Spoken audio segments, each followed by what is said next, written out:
Hello, and welcome to Virtual Investor Conferences. My name is Matt Lateplo, and on behalf of OTC Markets, as well as our co-host, Skyline Corporate Communications, we're very pleased you have joined us for our next live presentation from Intouch Insight Limited. Before I introduce our speaker, a few points to note. Please submit your questions in the question box to the left of the slides. If you are interested in scheduling a meeting with Intouch Insight, please click on the Meetings tab found on the left navigation bar.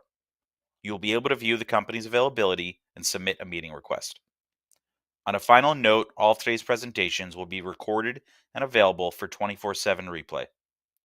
At this point, I am very pleased to welcome Cameron Watt, Director, President, and CEO of Intouch Insight Limited, which trades on the OTCQX Best Market under the symbol INXSF and on the TSXV under the symbol INX. Welcome, Cameron. Thanks, Matt. Appreciate it. And thanks for those of you tuned in to listen to our part of the conference. Thank you for joining us. I'll be introducing the company today. And of course, as Matt mentioned, I'm open to have some one-to-one discussions if you want to have more conversation later. We are got to put this slide up because everyone tells me I have to. That's the legal disclaimer. I won't read it, though. It'll save you the time. You guys can just all internalize that one on your own. So who are we? We were founded in 1992, and our roots go back to 1978 on the services side through acquisitions. We've been public for over 20 years. The company went public in 2002, so we've been around for a bit. And our mission really is to create value by designing, building, and delivering solutions that collect data for customers and provide information that impacts business outcomes. Or, as I will tell people at a cocktail party, our job is to primarily make it so that when you go out in the world, whether you're going to a hotel, to a restaurant, to a retail store to buy gas, that you have a better experience doing that than you would have had we not been involved with the customers that were involved. From a board of directors standpoint, there's 5 people on the board of directors, including myself. There's fairly significant tenure here. In terms of some of these people have been around for many years with the company. And as you'll see later, one of the board members, Eric, is also our largest shareholder. And this is the later I talked about. Share price, currently is 57, so this is in Canadian dollars on this slide. US dollars obviously different. Our insider ownership is 30%, with myself and Eric being the 2 largest shareholders in the corporation. And so there is quite a bit of free floating shares out there. And there's also a very significant amount of skin in the game from an insider standpoint. As I like to point out, when you eat breakfast, the chicken was involved, but the pig was committed. And in our case, we do have pigs involved in the company where, we're very much involved, very much have skin in the game, very much our shareholders and not just working here. What do we do? At 30,000 feet, we do data capture services, analytics, reporting, and we send that information back to clients. That's at 30,000 feet. I'll break it down a little bit more for you in terms of how we do it. We have a services arm, which is our longest history of the company, and most of our revenue today is still in the services side, and that is in mystery shopping, compliance audits, as well as field data capture solutions. For those of you who don't know what a mystery shop is where we will go into a business as a customer and not pose as a customer. We will actually go and be a customer, but we will be there to track their execution against their own standards from a customer experience standpoint. We will do the same thing overtly, where we will show up and say, "Hi, surprise, we're here. We're going to check on a bunch of stuff. Here's a letter from your head office authorizing us to do so." And you combine all that data to get a really good picture of how people in the field are working as it relates to their standards, their operating standards. And that's a little bit different than what you see us doing on the software side. On the software side, we have customer satisfaction surveys, which are those QR codes and surveys and things you get on your receipts and that you answer people with. We also have forms and checklist automation product, which is something that operators can use to actually go and check on their own operations, take pictures, make notes, annotate, send tasks to their teams, get follow-up from their teams. And what we do is we combine all of that as well as other third-party data. For example, their call center data or complaint line data or social media data. And we can take all that information into the business intelligence suite, which again is our software that we write and code that we control and we deal with. And we can provide a holistic view to them back of how they're doing and how their customers feel about how they're doing, so they can come up with the right solution. And the example I like to use is, if you run a restaurant chain, you're a vice president of operations, and your social media, your customer surveys, all of that software comes back and says your customers think your washrooms are too dirty. They just do, right? You can't argue it. What do you do? And a lot of times operators will say, well, we go and tell people to clean the washrooms. And then I explain, yeah, but you may have just made your customer service worse. And while that's counterintuitive, it's factually correct. Because if you go and start telling people, bringing the hammer down, telling people to get their washrooms cleaned better, but those same employees were following all of your standards, they were doing everything you asked them to do before, they're just not going to be happy with the instruction. They're going to be maybe a little more disgruntled. Employee satisfaction is always correlated to customer satisfaction. So you don't want to do things like that. You want to make sure that is the problem that your people aren't following your standards? And if it is, then absolutely, it's execution. Go and deal with it. Or are your standards different than your customer standards? Is there something that needs to be addressed systemically inside your organization as opposed to just an execution issue? And so we use all of this data, including in-person field visits to all of the locations, combined with software solutions to come up with holistic views for companies to make better decisions when they're improving their customer experience. And then we have other things that we do around event marketing automation, for example, where we work with some major clients. In the U.S., for example, General Motors is one of our clients in the U.S., where we will be at all of their events. We won't be there, pardon me. Our technology will be at all their events where they're capturing lead data. We have solutions with pharmaceutical clients where we will go and audit their reps in their homes or in their storage facilities to make sure they have the samples on hand they're supposed to have on hand. They have the right samples on hand, things like that. We also do compliance audits around selling products to underage. Tobacco, alcohol, age-restricted products. We go and make sure that people are doing that effectively. So we have a lot of field data capture solutions that we deploy out there, boots on the street, as well as software that we provide in order to get this data to people. And I do see some questions coming in. I will absolutely answer them. I'm going to try to get through a couple of slides I think coming up will answer some of these questions, and then I'll get to them for you. Our primary industries are really, think about anybody that has a lot of locations and needs to maintain a consistent brand standard across those organizations. So our primary industries are petro convenience, grocery, restaurants, hotels, automotive, financial services, pharmaceutical. Those are our primary industries. You can see a few of the customers up on the screen that we deal with. But really, it's where you think about somebody who has a large brand presence across a lot of locations and needs to maintain consistency. That's really where our client base sits. From a milestone standpoint, if you look back to the history of the company, I'm going to go back to kind of my history of the company. My first year in the chair as CEO was 2014. And at that point, we were about an $8.5 million business that year with, around 40-something employees. We wound up, for the next few years, we decided to get into software, or I decided, to get into software. And we reinvested our cash flows, we reinvested our money, and we launched our first product, which was our checklist product during that time period. In 2017, we did the first and only raise the company's ever done since it went public in 2002. And that was just to get us over that goal line to get our software out the door so that we would have a SaaS business that we could sell. And that's only, 5 years ago, 2017, when we did it, right? In the fall of 2017. And we got that out. In 2018, we did exactly what we said we were going to do, and we invested that money. We pushed out our first product with Leah CX, and we pushed out in terms of our real SaaS offerings. We got that out the door. We got traction on it. In 2019, we were starting to see the fruits of that labor. We had great growth. We had strong EBITDA. We had good contribution, growing SaaS. In the beginning of 2020, honestly, we were heading the same direction. The stock was going way up from where it was. It was looking good. We'd done 2 acquisitions. We had another one in the bank.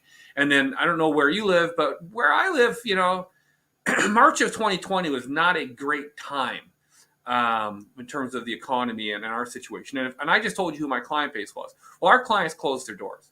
So we lost 70% of our revenue for Q2 of 2020, which was obviously pretty substantial. So we switched gears from investment to survival. And in 2020, 2021, we focused on the survival of the organization. And honestly, we're very proud of how that was handled. We remained EBITDA positive throughout the pandemic. We kept our employees, we kept our customers, and we even completed our third acquisition in the fall of 2021, the one that we were supposed to do in early 2020. And then in 2022, you can see, the recovery from the previous and back on the trajectory we were on before, where we've already forecasted to the markets revenue of over 23 million. We're now sitting around 100 employees. We have good EBITDA and, in fact, profitability on our Q3 numbers. And now we've renewed our focus back on that SaaS business and that SaaS software. I'm not going to go through these, but just so you know, our growth over history has been a combination of organic growth and opportunistic acquisition, I call it, because we don't go pay big multiples for things, but we do look for creative opportunities to bring in new logos that we can sell our goods and services to, and that we can provide additional benefits and value to. And this financial history just really shows you some of what I went through earlier in a bit of a picture, where we had 130% growth in 5 years before the pandemic and things were going well. You can see that the only time we were kind of dipped on the EBITDA side was when we invested intentionally into getting that software as a bit of a kickstart. Pandemic knocked down the volume, but not the EBITDA. We managed to have very strong financial controls. We also shut down, obviously, a lot of investment into our software and things at that time, and marketing and sales, but very well managed from my perspective. And then you can see 2022 with a revenue recovery and strong EBITDA again. So it really, the numbers bear out the story that I went through earlier. If you look at the highlights from this year, 70% of the revenue growth is what we forecast for Q3, and that's because some of the overlap with the acquisition. But we have forecasted 40 to 50% for the full year. We have 1.8 million in EBITDA as of Q3. We absorbed that acquisition from the fall of 2021 with no long-term debt associated to it. We have well over 100,000 in MRR from our software products, now our SaaS products, our pure SaaS products. And most of our revenue, 3/4 of our revenue, comes from the United States. So we have this hidden gem inside here. If you look at our SaaS company, this is a company now that's doing, on the run rates from Q3, you're looking at 1.4 million plus a year. It was bootstrapped internally, except for that small raise of a few $1,000,000. It was bootstrapped inside a services company. We've had 48% CAGR, since 2015. We've grown throughout the pandemic. When we didn't have investments in sales and marketing, and we had strong growth in 2022, and we're now turning our attention back on to those products. These are software products sold to logos you've heard of, to companies you've heard of that are using this product in a very sticky way, at a recurring revenue basis, month to month to month to month, year to year. And we've built it inside the company. So when you look at a company and you say, oh, well, sure, they've grown from 8 million to 23 million, but their profits are still not great.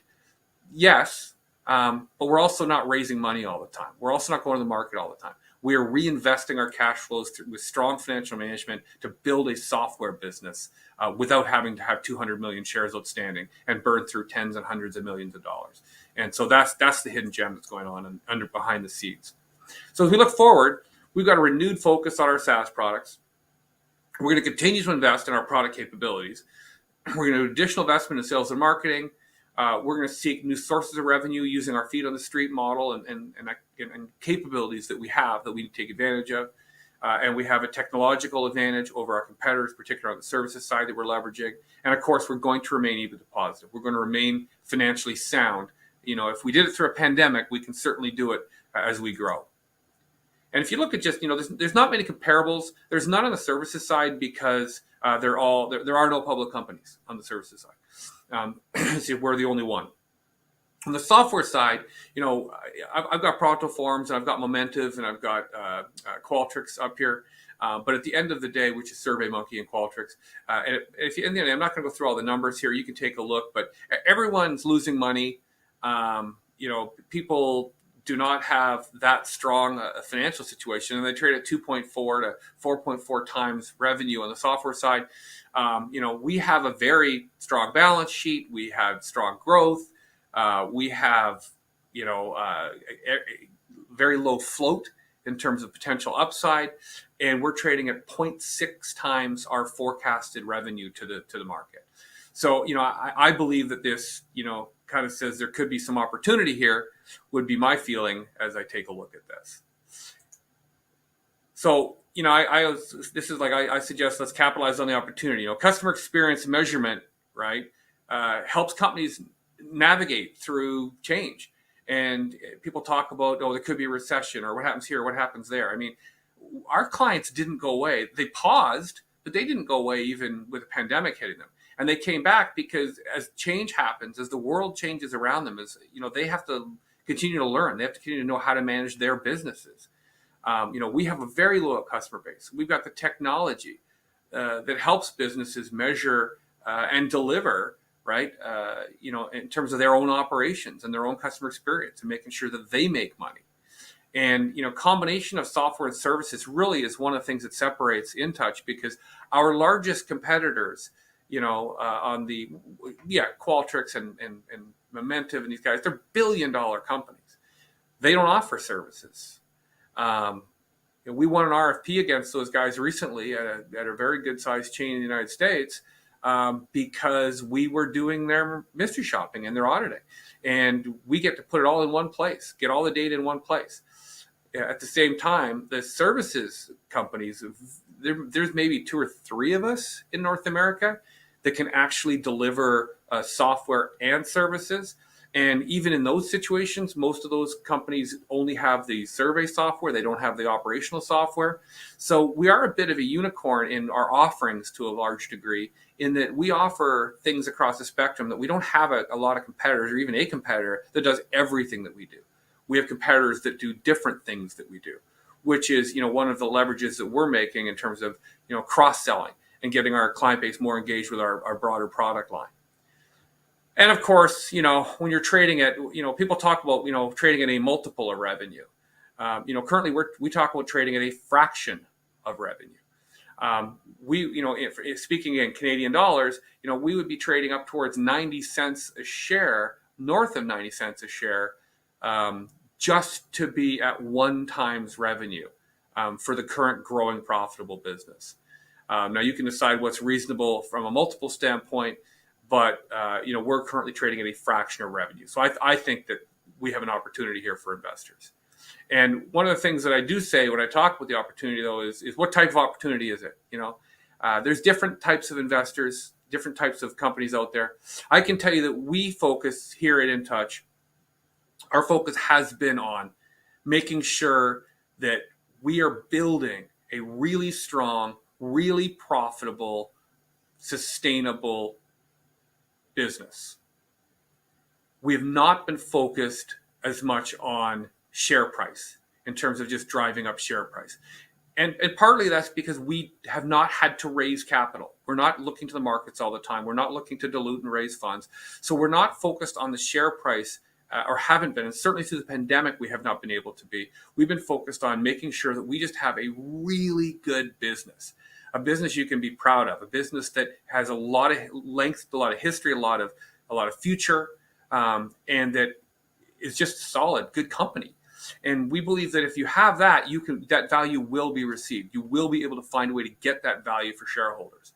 But first, you have to have the value. We don't want to be chasing our value, in terms of, we've told everyone thinks we're worth, $3 a share, and now we got to try to prove it. No, we need to get the market to catch up to what we've already built. And so I think it's not a bad place to sit from. And so I do tell investors that, if you are looking for a story where, hey, I'm a day trader, I'm looking for something that I can get in and out of inside, 2 and 3 months and try to double my money, and what have you got coming up? That's not what we do, right? We're a fundamental company. We're a real company. We're a long-standing company. We have revenues and profits. And we're that company where I'm looking for a place where I can invest where there's very little chance of me losing any of my money, because, these guys went through a pandemic where they almost had to, the customers shut down, and they still went through it financially strong and came out of it very well. Hey, I'm looking for a place where I can put some money where it's a great situation to go into, very little risk. But you know what? There's a hidden gem inside there. There's some profits in the company. It's a good, well-run company. There might be some real upside here, for my money, but I might have to be a little bit patient. And I think that's where our story really resonates with the right type of investor. So with that, I'll say thank you. I'll put this slide up. I think you guys all have a button if you want to meet with me and know my information. And I will turn my attention to the questions which have come in, and I'll answer them as best as I can. I have one here that says, are you a... No, wait, hold on, I got a couple of slides. There we go. Who are your clients typically? So I think I answered that one already. And we have a lot of clients. They're brands that you've heard of. They're your Wawas and Come and Goes and Quick Trips in the United States and the convenience side. We've got banks, we've got grocery stores. We've got all kinds of customers out there, and I think I answered that one. In terms of how many customers do we have is one of the questions. We have, I think, different brands in this circa 300-ish in terms of brands with programs that we're running. So we're not sitting with only looking for one or two customers to drive in all the revenue. I've got a question here. Do we work with any funds? Work with any hedge funds? No, we are not currently working with any hedge funds. I've got another one here. Are you a channel checker? Whoever sent that question, if you wanted to rephrase it for me, I'm not sure what that means or what you mean by the question. We certainly are involved in certain channels in a big way. For example, in the convenience space, we do a study and give out actually a customer experience award every year with CSP Magazine, where I speak on a stage at Outlook Leadership Conference, and we give away an award because we go out and we evaluate, like 1,000 locations, and we go and we give everyone feedback on how the industry is doing, and we talk about who's done well and who could do better. So we do those. We also do things in the grocery space in a similar way. We do some things on age verification in a similar way. In fact, we work sometimes with some of the large tobacco manufacturers to go and check on channels and things. But generally speaking, we work with brands. Generally speaking, we work with companies to help them improve, which is also where it's more reliable from getting long-term programs and getting paid every month for many, many years. Will you attend PDAC? Not currently planning to be involved with PDAC at any time. I've got one here, which is you made 3 acquisitions during the last few years. Would you say that you have reached the expected revenue run rate from folding in those acquisitions, or are you expecting further revenue growth from opportunities driven by the acquisitions? My answer there is twofold. First, we've achieved the expected run rate from the services. So typically those acquisitions that we did were on the services side, really, and we brought them in because they gave us new logos. And it takes a little while to integrate those customers, get them onto our platform, get them seeing our technology for reporting and analytics and what have you. And then once we've done that, it opens up every one of those logos to go in and sell to from a standpoint of software. Because the companies that we were buying typically were not selling software. They didn't have that capability. So we now have logos that we can go sell software. So I think that we still have lots of upside on the software side of things to go after those logos that we bought through acquisition. And of course, one of the things that you acquire when you buy anything is pipeline. They had customers they were talking to. They had potential business they were talking to. And of course, with the pandemic putting everything on pause and things just kind of getting back to normal now, although not normal fast enough because of all the media around potential, the R word and those things. I think there's also some upside still from a pipeline standpoint. I think there's upside from a software sales standpoint. But at this point, we have integrated the services revenue portion that we purchased. I hope that answers that question. Somebody's asked if the OTC market shares your contact information with me. I believe that they do share it after this. I'm not 100% sure on that, but hopefully the answer is yes. I think, as I recall, I get a spreadsheet with who attended if you're an attendee for my session, and of course, there's an opportunity there if you want to set up a meeting with me one-to-one as well. Let's see here. A couple of comments as opposed to questions, so I won't read those. So somebody asked me about margins as we focus more on SaaS. So our SaaS margins are exactly the same as other SaaS companies are. Our services margins are in that are more, gross margins are in that 50% range, give or take, on programs and things, and SaaS is more like 90%. So our margins are no different than you'd expect from a SaaS company out in the world. We're running those 85, 90% type margins on SaaS, so that's why we want to grow it. That's why we feel there's value there for sure. We get good margins on our services business, and because we use independent contractors for a lot of our work in the field, we're able to line up our cost structure very well, which is one of the things that helped us be financially responsible during the pandemic, for example. And then here's a question here. Does basically talk about whether the integration into a customer system or procedures make the offering sticky. And the short answer is yes. For the most part, we become very sticky once they're using us. And yes, we may be integrated. For example, we're working with a very large burger chain across the United States right now, and we're currently doing technology work in the background to integrate them so they can have single sign-on to our system, not just for their head office, but for all of their individual franchisees and all the franchisee locations to have single sign-on to our system to access the data and access the information. And that's something that we're able to do that most people who do the services simply don't have the technology or the engineering team to be able to pull that off. But because of our software business, we have the ability to pull that off. So that makes us sticky for sure.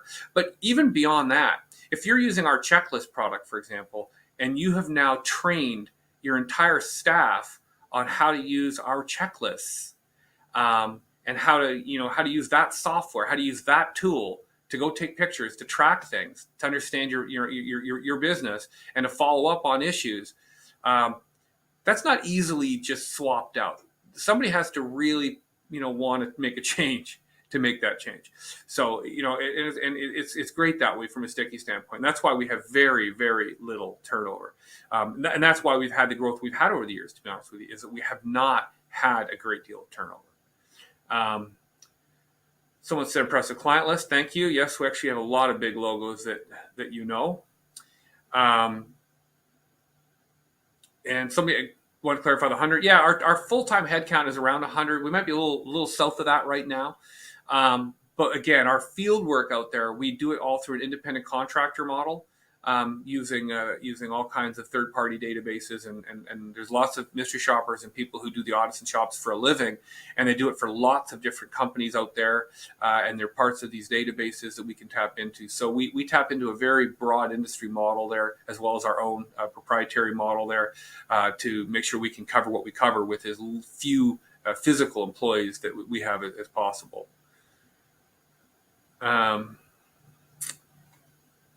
Okay. Somebody's asked if the acquisitions that we made were done with cash or shares. Almost all of them have been done with cash.